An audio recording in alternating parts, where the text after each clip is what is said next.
Bismillahirrahmanirrahim. Assalamualaikum warahmatullahi wabarakatuh. Salam mubasan saya titipkan kepada semua warga dewan yang dikasihi.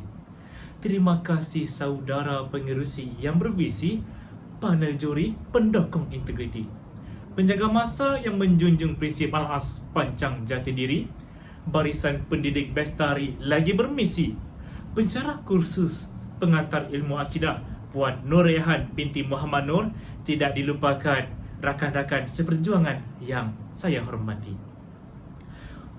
Tuan penyelam rahsia hidup ruhi murni dari panduan mubtadi fardu ain nan dicari, sampai para salikin pengikut jalan rohani hatta mengenal tauhid ke darjah tinggi kasyfi. Terjemah Fathur Rahman, Jalan Arifin bermakam tinggi.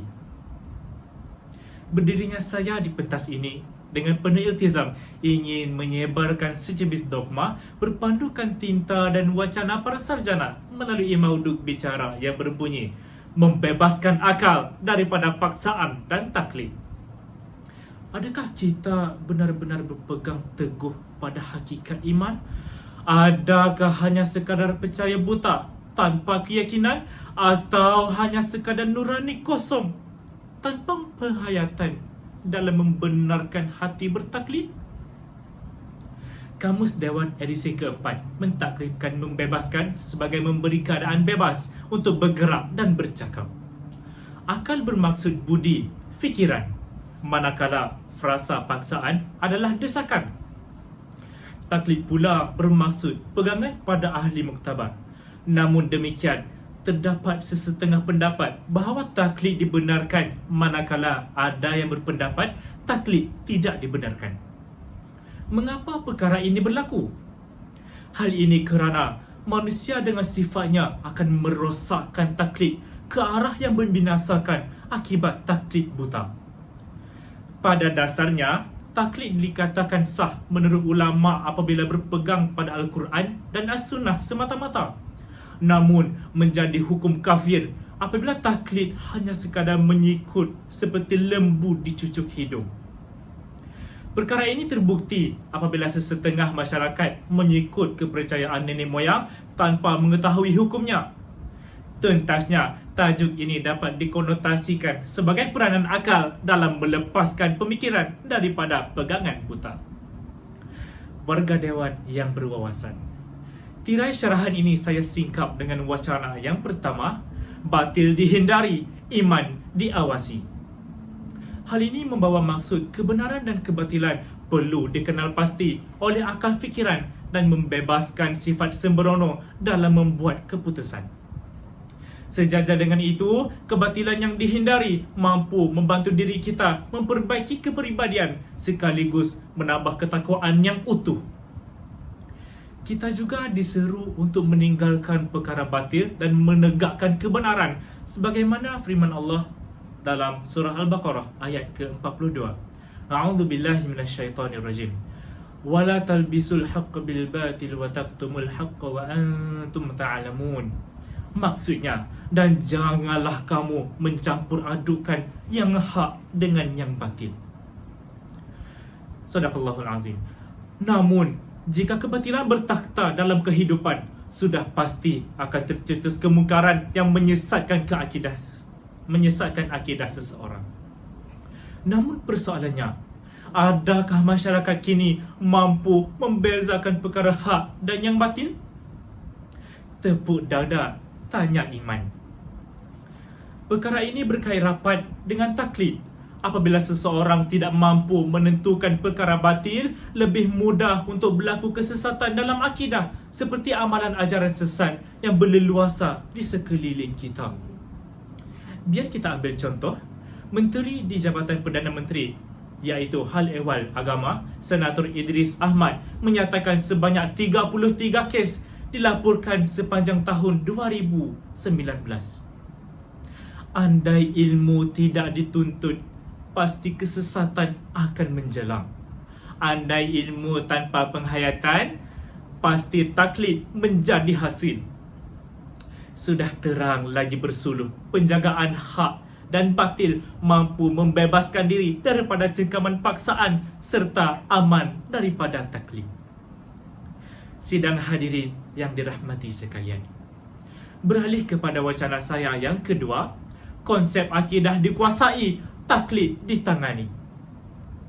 Hal ini membawa konotasi bahawa konsep yang betul apabila difahami dan dihayati pasti akan menjadi panduan untuk hidup kita. Sejajar dengan itu, ilmu akidah perlu dituntut oleh setiap lapisan masyarakat dalam usaha memastikan pemahaman konsep akidah yang sebenar. Allah Subhanahu wa taala berfirman dalam kitab suci Al-Quran surah Muhammad ayat ke-19. A'udzu billahi minasyaitonir rajim. Fa'lam annahu la ilaha illallah. Maksudnya, oleh itu, maka tetapkanlah pengetahuanmu dan keyakinanmu, wahai Muhammad, bahawa sesungguhnya tiada Tuhan yang berhak disembah melainkan Allah. Dalam konteks ini, peranan akal perlu dimainkan oleh seseorang selaras dengan perintah Allah yang termaktub dalam Al-Quran, iaitu bertafakur. Persoalannya, adakah kita benar-benar melaksanakan perintah itu dalam kehidupan? Tafakur dikatakan oleh ulama iaitu lebih baik daripada beribadat sunat, kendati pun sejenak sahaja. Hal ini kerana tafakur memberi peluang kepada kita untuk bermuhasabah dan mendalami sesuatu ilmu yang belum diketahui oleh kita. Sebagai natijahnya, ilmu yang difahami tentang akidah ini sudah pasti akan menghindari diri daripada fikiran negatif dan evasif yang melingkari diri. Tambahan pula, tafakur memberi pelbagai kelebihan, terutamanya dalam penjagaan iman dan kepercayaan seseorang. Namun demikian, bukan semua orang mampu untuk bertafakur dengan benar. Maka, perkara ini menjadi kewajipan untuk setiap insan berusaha untuk bertafakur dalam usaha mendalami ilmu akidah. Nyatalah kefahaman tentang konsep akidah akan membendung diri daripada terjerumus dalam taklid buta yang menghakis keimanan seseorang. Sidang hadirin yang dihormati sekalian, menelusuri wacana saya yang ketiga, hakikat direnungi, paksaan dijauhi. Hal ini demikian kerana Islam menuntut kita untuk merenung terhadap setiap perkara demi memastikan kesedaran dalam diri.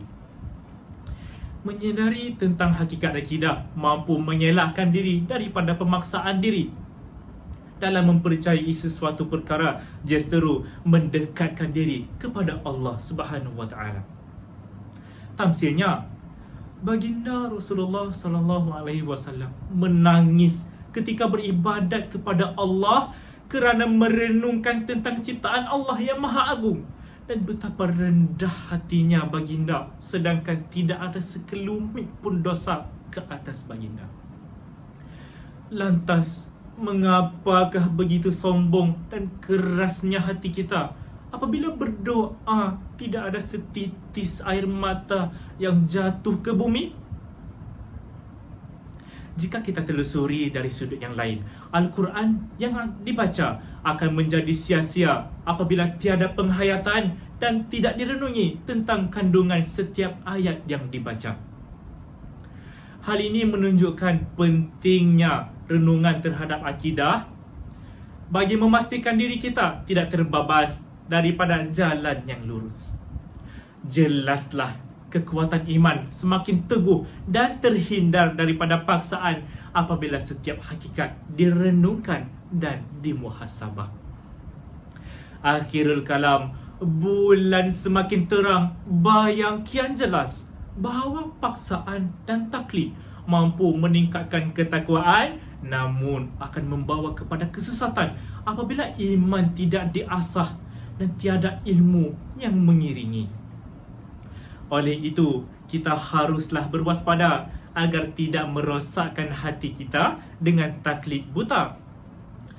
firman Allah Subhanahu wa taala dalam surah Al-Isra ayat ke-36. A'udzubillahi minasyaitonirrajim. Wala taqfu ma laysa laka bihi ilm. Innas sam'a wal basara wal fuadu kullu ulaika kana anhu mas'ula. Maksudnya, dan janganlah kamu mengikuti apa yang kamu tidak mempunyai pengetahuan tentangnya. Sesungguhnya pendengaran, penglihatan dan hati, semuanya itu akan diminta dipertanggungjawabkan. Justru hendaklah kita memelihara akal daripada taklid buta agar tidak terjerumus ke arah kesesatan yang membinasakan kita. Sekian, wabillahi taufiq wal hidayah. Wassalamualaikum warahmatullahi wabarakatuh.